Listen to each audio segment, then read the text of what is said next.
Welcome back to the show. Today's topic, understanding yourself. I know, kind of weird topic to get into as far as a male orientated show, but I think it's something that it's super important for men to be comfortable with with that notion first of all, and then just the being able to talk about it, being able to have a dialogue to understand the different ideas out there, the different ways we could go about it, but without a discussion, without some kind of dialogue that's going on. Some of that stuff is too uncomfortable for many men to bring it up themselves. And that's one of the problems. That there has to be a catalyst to the conversation. The only thing I kind of can equate it to is like when I was growing up. You know how after a certain age, like well, back from when I was younger, it was like 50, but now I think it's like 40 years old, and starting there, you get a prostate exam. It was like among men, you didn't talk about that, you didn't say nothing, and I remember uh, someone close to me he would always say, yeah, I'd rather die than have a guy stick his finger up his woohoo. You know what I mean? And but it took my mom basically to beg him to go to the doctor, and then he ended up going, and because they ended up doing that, they ended up finding polyps in there, or polyps. I don't know what they're called. I'm pronouncing it probably wrong. But so anyways, they found that because she kind of forced them to go to the hospital, and but it was because of the uncomfortable subject of, hey, have you felt pain down there? Do you feel like, even just as simple as hemorrhoids among men, it's still, I think it's still kind of like you don't want to talk about it. It's embarrassing, and men suffer instead of talking to. You don't have to talk to your wife, to your girlfriend, or to someone close to you, but even just going to a professional, to a doctor, is hard for men to grab that notion, or just to do that. That's why the topic for the show, understanding yourself, is just that, making sure everyone is okay, or people are aware that it's okay to, as men, for us to understand ourselves, even though it's a feminine notion. And I don't really feel comfortable saying a feminine notion. It's just something that you hear being told to women more. Understanding yourself, kind of in that whole empowering movement. There's just so many different types of men that that is applicable to us, and being able to apply it, you know, to our lives, to then hence understand ourselves better, to direct our efforts in the most efficient way. So, anyways, like, what does it mean to understand yourself? I think I just kind of already went through it. Is just realizing what your strengths and weaknesses are, and what's important for you in understanding yourself, and kind of just going through that motion, right? And having a cognizant, or having a I want to call it a perfect version of yourself that you are working towards. But I guess it would be, perfect makes it sound too unreachable. Just a better version of yourself will do this. And if you're understanding certain things about yourself that maybe that version that is better wouldn't have, and you try, well, I wouldn't be angry. That person, that's a little bit more ahead of me wouldn't be so angry, would understand. The reason I phrase it like this is because I think I mentioned it I've mentioned it in a few podcasts ago. Rewording questions to your mind, like how you ask yourself the questions, instead of saying, "Oh, I'm," I'm so pissed off and I'm angry, f this fool and da da da. So you just kind of revel and kind of you just revel in the anger, as opposed to asking the question different, like, why is this bothering me? What about this situation doesn't sit well with me? And when you ask your mind that kind of a question, it's the same question, just in well, in this instance, is in three different ways of asking it to get three different results. And and that's the point, to be able to, I mean, what I'm saying is not uncommon, not unheard of, not anything.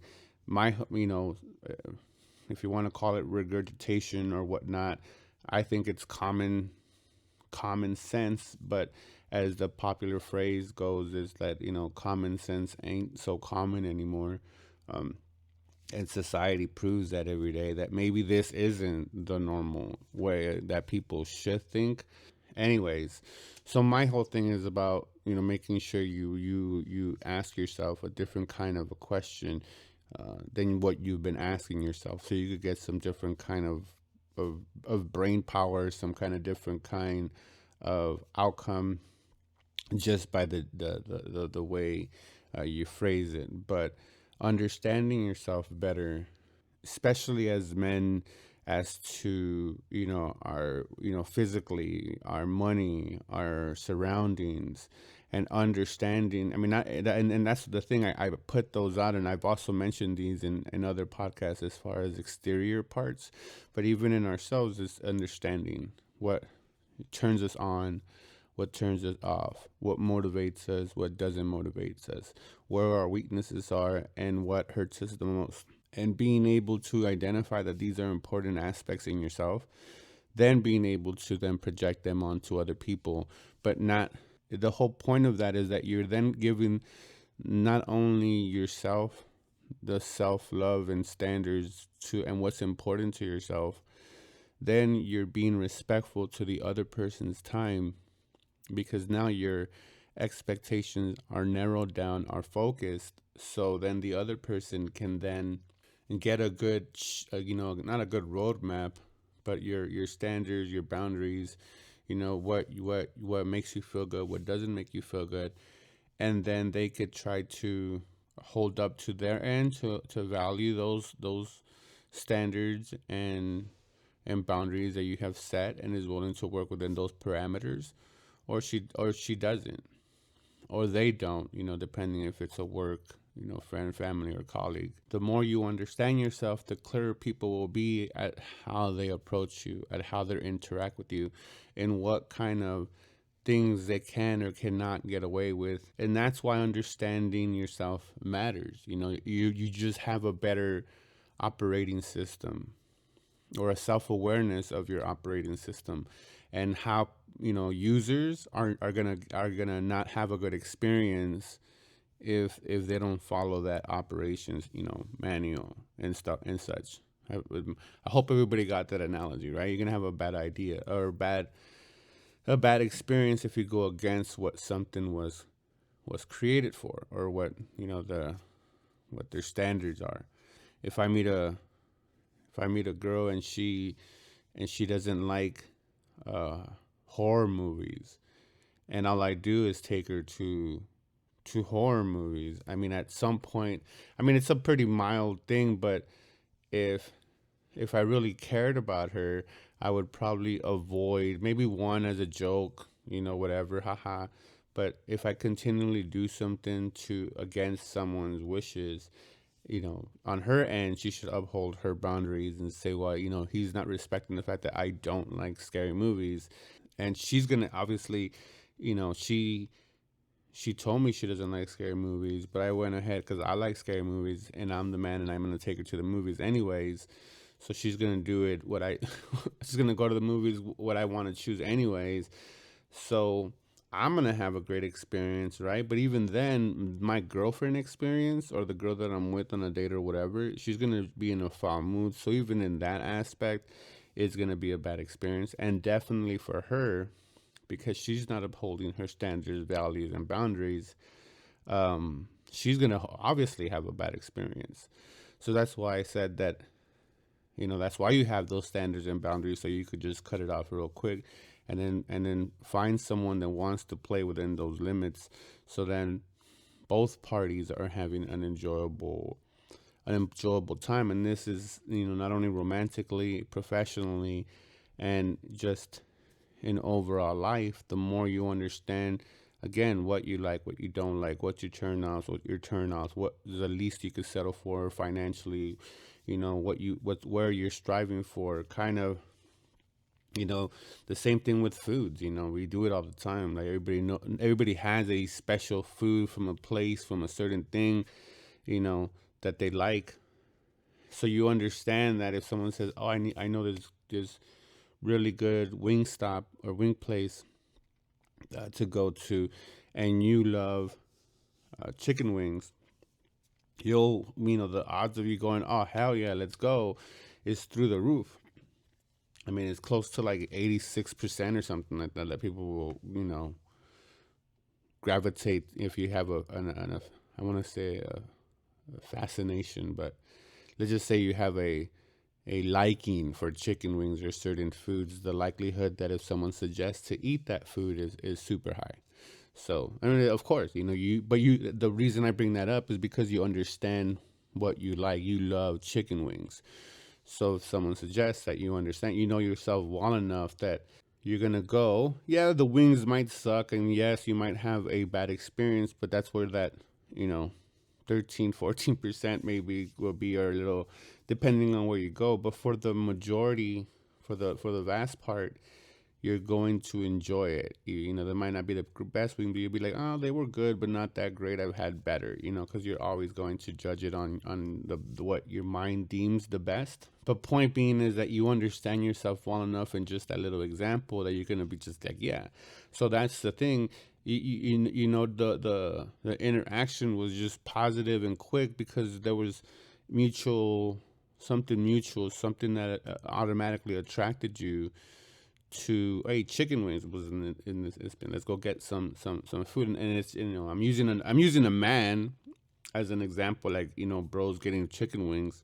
It could be with women, with your kids, with your girlfriend, with your wife, with your boss, with your workers, with your coworkers. So, I mean, it has to be able to have a clear understanding of what the expectations are, and we have it a lot in the workplace, but we need to adapt that and put that definitely on our social, standard, or our understanding, and how we go about on our in our daily in our lives, every, and being able to apply it more to our everyday, not just in certain aspects or by certain people or in certain little, drawbacks. So, um, one of the I mean, I said drawbacks. That's because I was looking at my notes, but it was taking me on to that point. There's a lot, everybody wants to give you guys the positive parts of understanding yourself. And I mean, I think many people know the bad side of understanding yourself, but many don't put it out there, just because, I mean, it's just it sucks. And why does it suck? It's because of that 15 minutes now that, you start setting boundaries, you start understanding what you like, you start not accepting what is below your standards. So when you take it a step further, and this is where people rather not talk about it, and would rather just, as the term goes, put it under the just sweep it under the rug, is that once you start establishing that you don't like certain things, you then, all that does is put spotlights on everything and everyone around you. When you put these spotlights in on everything and everyone around you, it can become overwhelming. And at first, you recognize everything. So you recognize, the stuff in yourself, you recognize the stuff in your friends, families, and coworkers, your job, your love life, whether you're in a marriage, or with a girl, as a girlfriend boyfriend kind of a thing. But the amount of spotlights becomes just overwhelming. You have yourself, maybe you have to go to the gym and change your diet, but your girlfriend is showing signs of being kind of shady, or you're struggling at your job, and you need to focus on not letting yourself be disrespected and walked all over, and instead of going and just chopping all that stuff off and saying, hey, and not chopping it off, but just making sure that once you do that first, the spotlight's on there. What you should be able to do, at least in the healthy way of doing it, is that the spotlight is recognized, right? So you always focus on self first, which is what you should do. But you should not acknowledge anything else. Just like with everything, it's going to take a lot of steps. And just for you to go from 0 to 100 and cut people off is unfair, just because they're not aware of, you've already set standards and expectations, and since you lowered them so much, they have been meeting those, and those minimum standards. And just because you rose them, which is great, if these people matter, you need to give them time to adapt and communicate, these boundaries. And it's gonna take time. So once you do the sweep and the spotlight on these things, once you understand yourself, and it's gonna happen, and everyone knows what I'm talking about. Once you do the work on yourself, and like I said, you set your boundary standards and expectations on your relationships with your love life, your friends and families and coworkers, your job expectations, salary, everything becomes. So anyway, so you focus on yourself. You scan, and then if it's like your girlfriend, there's something that she's doing, you have to go and talk to her, of course, and say, hey, you know what? For a long time, this is so and so and so on has been, you know, getting on my nerves, but I care about you enough to, I want to talk about this, so that it bothers me, and then let whatever that is, give her that information. And not just with her, you could do that, with your friends, your families, your coworkers, relationships at work, and stuff like that. And you express it in a very mature, controlled manner, just bringing it up to the awareness. Not a big deal, because at the end of the day, it's not. We control our environments. We should control our environments. We should control the way the flow of energy as men is, no matter where we are. It should be something that we handle and not be taken into, and then be part of that emotional cycle, I guess, if you want to call it that.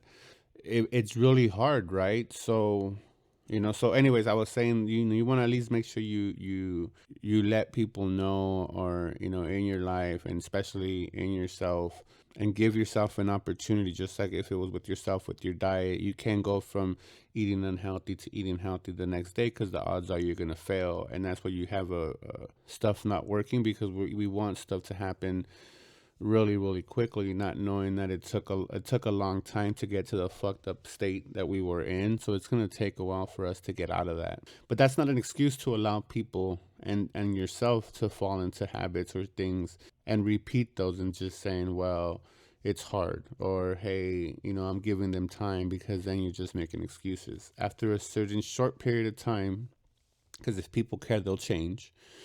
Um, Decisions have to be made, and that's when you start hacking stuff off, and you start losing friends, you start losing families, you start losing jobs, you start losing so much things. Yeah, we know about the losing weight and the losing bad friends, but some of those bad friends were probably our best friends, or close, and they've been through a lot with us, and such. But we can't, and we don't want to. It feels bad. It feels horrible to be able to lose those kind of relationships. That's why a lot of people don't talk about the drawbacks to understanding yourself, because once you, like I said, once you understand what clicks with you, as soon as stuff doesn't click with you, you start trying to go crazy and go berserk mode, and start hacking away, which is unfair for that people that probably do care about you, but because you didn't communicate what was going on, and how you understood yourself better, and how because you love them too, or you care about them and you want them to understand you better, that you're going to communicate, to them that this is unacceptable, or that you expect this certain kind of whatever, that that expectation must be met. You have to give those people that time to correct themselves. Like I said earlier, they have been accustomed to you letting them do a certain thing, and they're just doing what they're accustomed to. You can't just go, oh, they should, no, they shouldn't have known. Just because you are doing things for you doesn't mean that they know what's going on, in our head. They don't know why we're doing it. They just might start seeing it, or maybe they're engulfed in their own kind of life that they're not seeing it. If you're, with a wife or something like that, that you guys run into that everyday thing, you might be focused and trying to direct by action, or but they don't have that sit down, like, hey, this is super bothersome, and then having, I don't want to say, I should say consequences, but having a, hey, I told you, like, this is something that I need to happen. Once it, you express it, and have have something, a penalty that occurs when someone falls back on old habits, because they're going to fall on old habits, because again, they're used to what you allow them. That's why it's so important to establish what kind of relationship you're going to have throughout every step of the courtship, and even at work.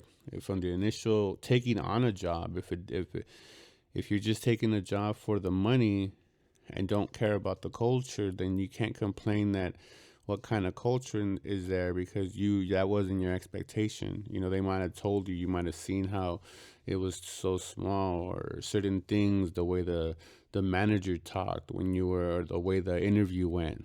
There's so many telltale signs, and then you accept the money because you just need a paycheck and you just want a job, which is respectable and understandable. But if you let boundaries be crossed, then, if they say, well, you're going to take this job and look at what's going on, then you're just going to become part. So when you start, they're going to treat you the same way that you saw, because you knew exactly what you were getting to, but you're like, well, it can't be that bad.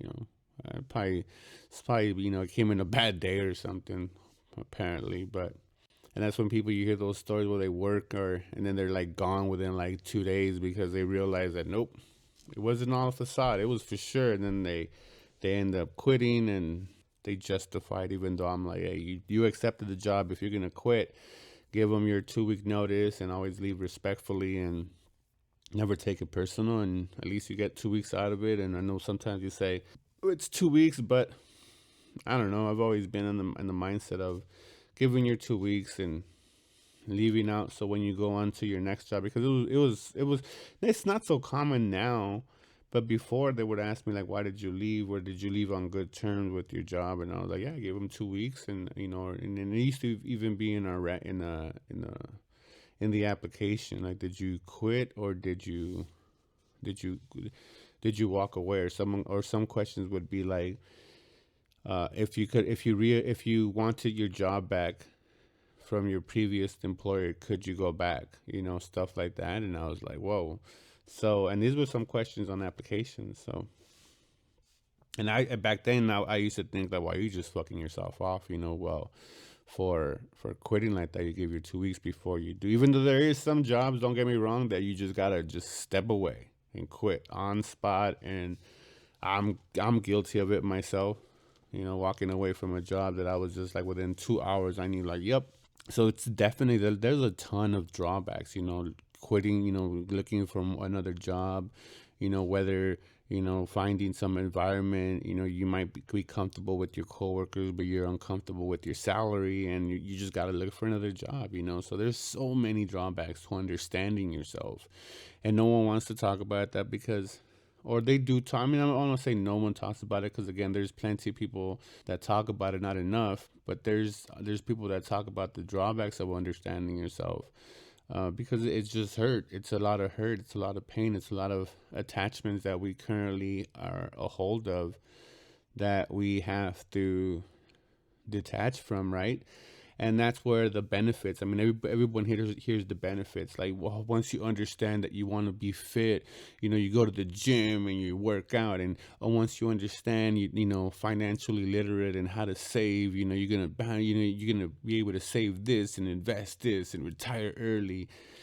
Once you understand what you like, you're gonna have the love life and the friendships that you want, and you're gonna strive and you're gonna grow. And so the benefits, of course, it's just the positive side of it. It's just that's the part that we romanticize more about, because it makes us feel good, right? It's that gives that hope. And if there's anything that I've known about the human species and what we are creatures. We're creatures of hope. We hope for a better tomorrow. We hope for a better opportunity. We hope for something around the corner. I mean, several of our religious texts, several of our history books, several of just, ancient historians repeat and echo that same sentiment over and over and over. So, I mean, there's some truth to it. But so it's easy to just mention so many of the benefits. And again, I'm not saying they're not true, but it's just what's easier. And like I said, just what is understanding yourself is not just in understanding who you are. Like I said, oh, I want to lose weight and I don't feel comfortable in the way I look in the mirror, which is physically, but it's in so many different aspects. I can't mention them all because I don't sit here and script the whole podcast, as you all could probably tell. And I have notes, so I just wrote three, like physically, mentally, financially, but you could go also religiously. You could go. It's so many. You could break it down further, and the further you get, the more you expand in different. I know in some instances, I want you guys to narrow down, and I think men should narrow down and focus first. But once you've established enough of your boundaries and what you like, what you expect, we're always going to branch out. We should always be branching out and making sure we understand ourselves deeper, in a deeper level. And that's when we open up a different folder like we would on our computer, and then start researching, if it's for us, and making ourselves better. Maybe it's more being more artistic, and you've never drawn in a day in your life, but you want to start learning how to draw and then how to paint. And then you start these little processes, and that's how you better understand yourself. Or you go to an art, and you take a date to one of those wine and art dates. They're all over the country now, where you sit there, you buy a bottle of wine, you get a little tipsy while you're painting. It's a good, third date, I guess. In the way I do it, it's a good third date idea. And you're not really doing it for her. Yeah, she's just here along for the ride, but it's more for you, because you want to see if art is even your thing. Because you might, most people will say, oh, go buy art supplies, and this it's just as expensive. I mean, you're not gonna spend more. Some of these places have that like cheap wine. It'll cost probably both of you like $55. I mean, you buy a canvas with some oils or color pencils. I mean, the cheaper alternative would be, like, I guess, color pencils and a notepad, or even cheaper, just a pencil and a paper, and start sketching and see if you like that. But it depends on your medium, right? On what you really want to do, whether it's just drawing, painting, or whatever. So in this instance, I'm using art. You could, if you do that, you kind of killing two birds with one stone, right? It's the fun date. You could go out, have a nice bottle of wine. It's kind of cheap, in the progression. It's under, like, $60, which is great.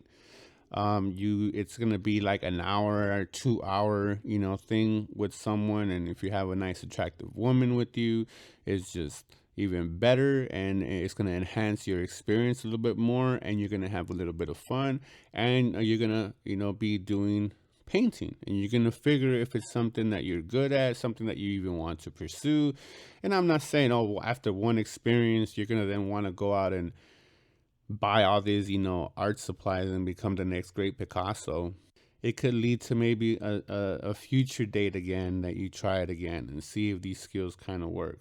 And then maybe, who knows, you're walking down Walmart and you run down the art aisle and you grab yourself like, 25 bucks worth of a canvas and some paint, and you start doing it at your home. And then guess what? We just went from nothing to a hobby, which is helpful because it's going to grab you, something's going to grab your attention, and it's going to make, even though people don't talk about it as a meditation, it's definitely one of those calming things that when you start painting, it's very relaxing, very therapeutic, and you see it a lot.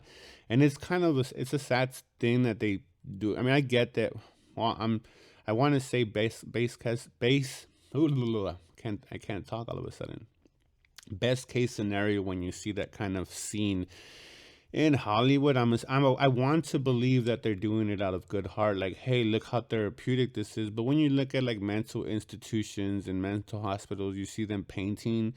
My gut says it's a joke, and they're trying to portray it as a joke, just because of some of the movies have been like in comedies, or some of the more satire movies. So my gut is saying that they're, oh, look at this stupid thing, like they're making them paint even though they're like crazy, or they can't, do things, as opposed to what my mind tells me, that they're doing it to show that, hey, look at how therapeutic this is. This is what we try to, this is what actually happens, and it's a form of therapy.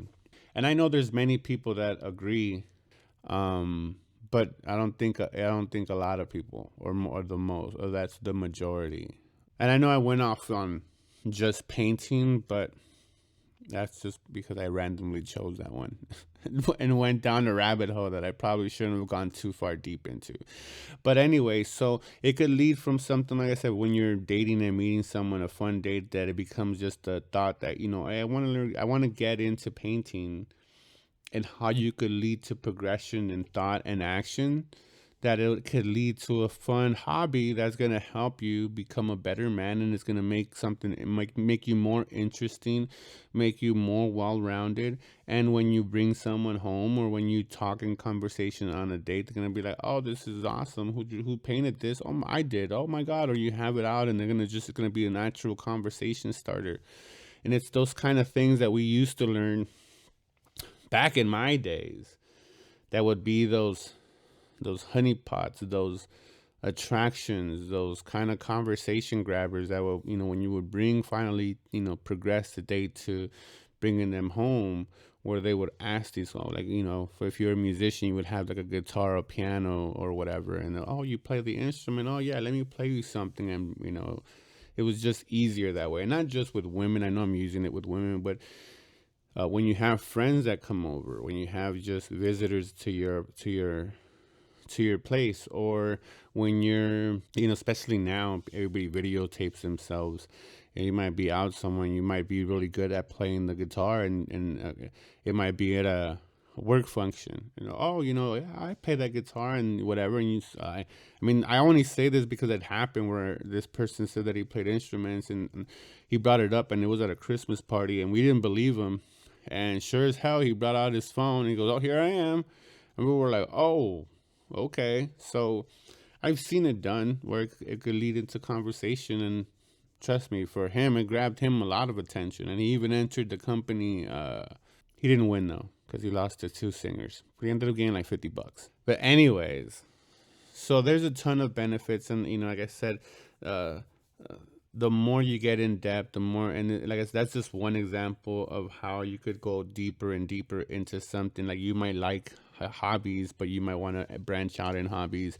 And it's just a little simple one example of hey, I want this, I want to learn how to do this, and thinking outside the box, and being able to a way of incorporating into, if you're single, you could do it. And even if you're married, you could take your wife. You could plan that as one of those dates to keep it fun and interesting.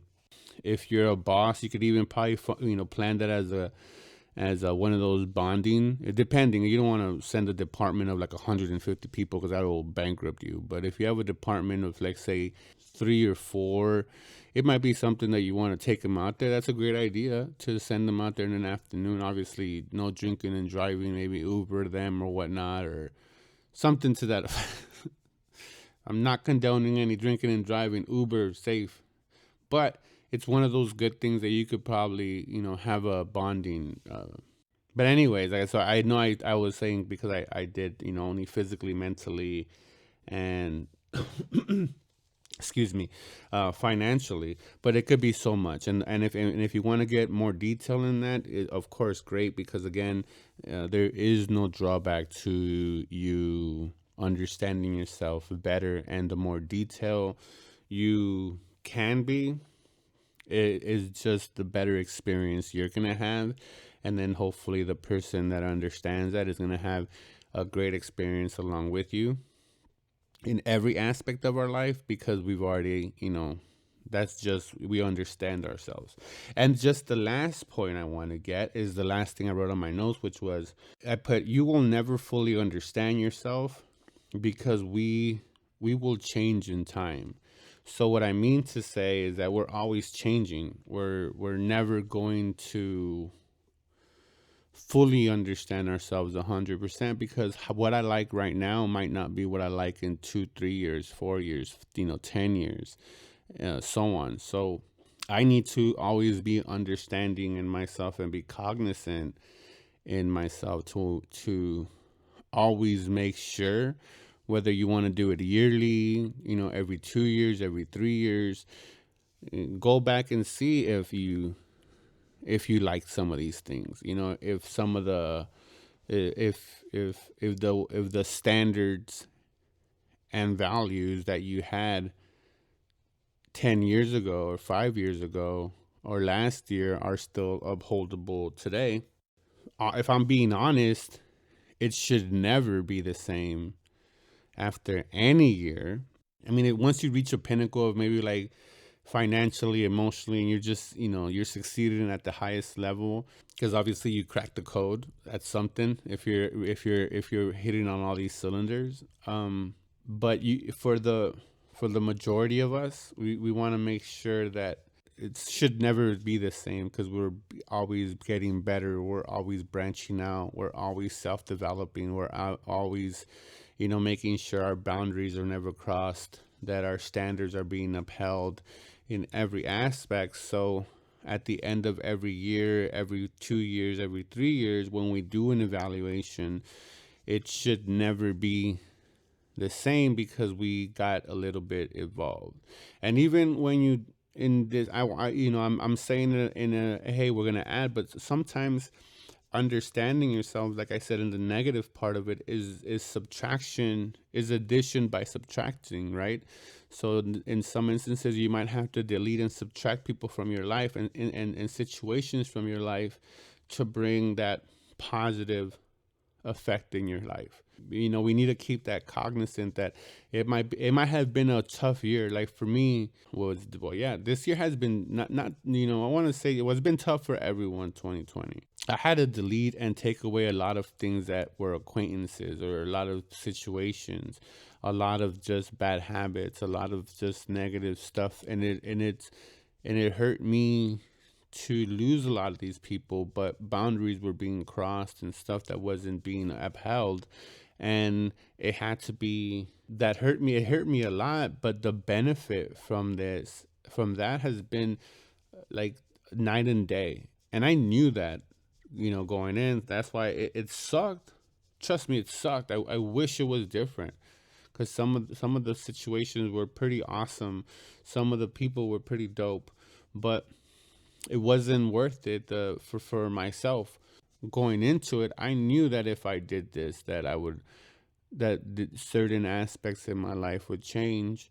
And even though I knew that there were going to be positive outcomes, that just to get to that part, to detach from these people and detach from these situations, was so hard. So I know that for most people that are not thinking the way I am, how much it's being avoided, and how much people are focusing on other smaller things, because they won't focus on understanding themselves.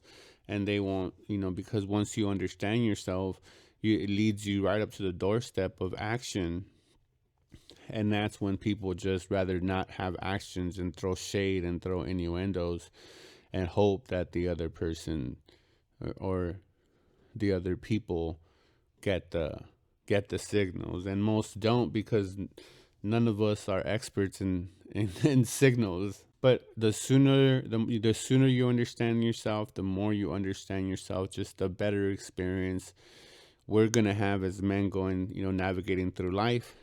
And the more life is gonna throw people and situations at us that are gonna be compatible with us, and it's just gonna make everything flow a lot smoother. I know I went into a little bit of a matrix, like a computer software. I don't know where that came from, but that just came from, maybe that's it's gonna reach someone in a certain way. Why it came out that way about technology is beyond me. I've been watching reruns of How I Met Your Mother, so it's not like I've been watching like some sci-fi movies. But anyways, I hope you guys got some value from this video. Share the video, hit the like button, subscribe to the channel. Thank you guys for watching and listening. Until next time.